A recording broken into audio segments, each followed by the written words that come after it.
Hi, I'm Casey with Keeping It YYC. Today I'm joined by Renee Little, the ambitious RD. How are you today?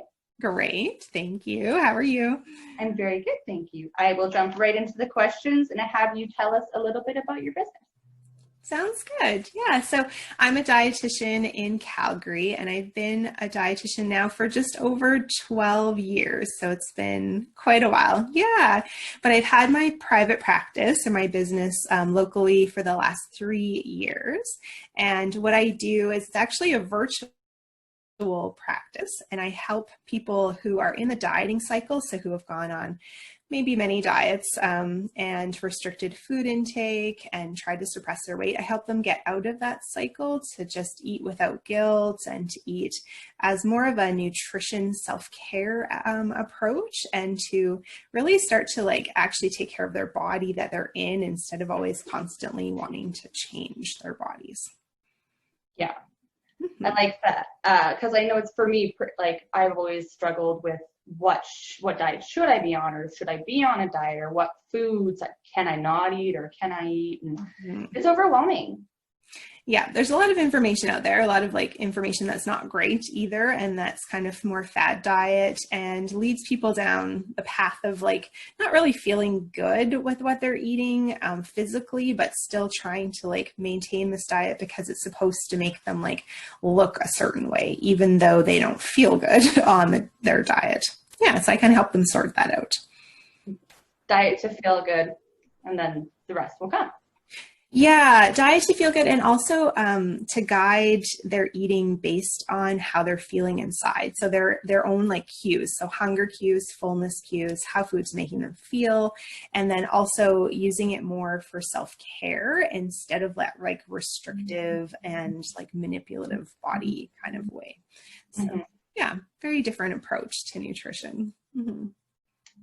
Perfect. So then my next question for you is, what have you been having to do to adapt to the current environment?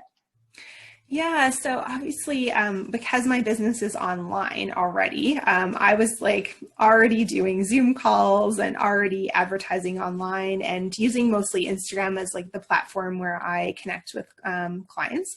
And when everybody else came online, Zoom got really, really slow, and it got bogged down, and it definitely was harder to use. And so I actually ended up doing video with people, but we called each other to have the audio to get around kind of that transition period. And yeah, and then not having to not be able to meet at all in person. So sometimes I do presentations in the community or group sessions that are actually in person, but I had to move everything online instead. So it was just very different to not see people physically and have that connection, but just completely do everything online. Yeah. So it's just it's even though you have them on the camera right in front of you, there is still some little micro things you can't read that you would pick up on in person, and it's a little harder. Definitely. Yeah. And then also just not being able to make that connection in the community with people other businesses to network and to connect and to just collaborate with them. That also was very different. I was kind of heading on that path with my business to collaborate with a lot of local businesses. And then I had to take a bit of a different approach and do more Google ads and Facebook groups and shift it entirely to online platforms. Yeah. So very different. Yeah. It's been a learning curve for us. So yeah, I can't even imagine what having to do to shift an entire business or an entire plan. So my next question is, what can people do right now to support their local businesses? Yeah, so I've actually been chatting with a few businesses on that because I know a few in YYC, and some of them it's sharing posts on Instagram about their businesses to spread the word a bit, or even commenting and engaging in social media like this interview and sharing it and just to put the word out. Other things like buying online, obviously, instead of in person. So I know a local business in Mission, and she's did online orders and then dropped off at the doorstep instead of picking up in her stores. So yeah, just being open, I think, to other ways of having services delivered, and then sharing, obviously, your local businesses, anything that you can in terms of social media. Yeah. Absolutely. Social media can be a super great tool. It can be used for good.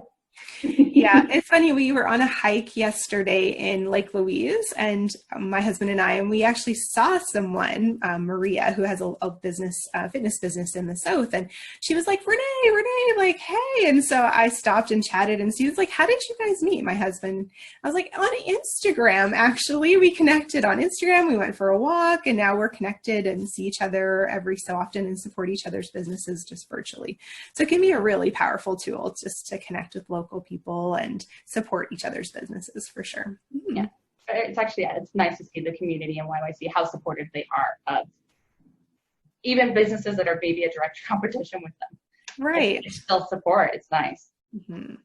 So then my fourth and final question is, are there any tips and tricks you can give in relation to your expertise? Yeah, so during this time of a pandemic, obviously people have had a lot more stress, and the stress can lead to, and working at home too, and that can lead to being in the kitchen a lot and emotional eating, stress eating, that kind of thing. And I just want to say, like, to everyone, is that it's very normal to have a stress response where you're using food for comfort and for joy because you're in that type of environment. So not to be hard on yourself or to have like that guilt cycle, but just to allow it, recognize it, and then also find other ways to like also work off stress and things that make you feel good. So like going for walks, talking it out, just like getting out of your house, having breaks from work instead of just like constantly feeling like you're having to work all the time at home, but like getting up and, you know, maybe walking around the block, that kind of thing. But having compassion for yourself and then finding ways that work for you to reduce that stress as well. I love that. That's all the questions I had for you today. We do kind of like that you end the interview. We just ask that you look into your camera, state your name, your business name, and ask everybody to keep it local, keep it YYC. So I'm Renee Little from the Ambitious RD. Keep it local, keep it YYC.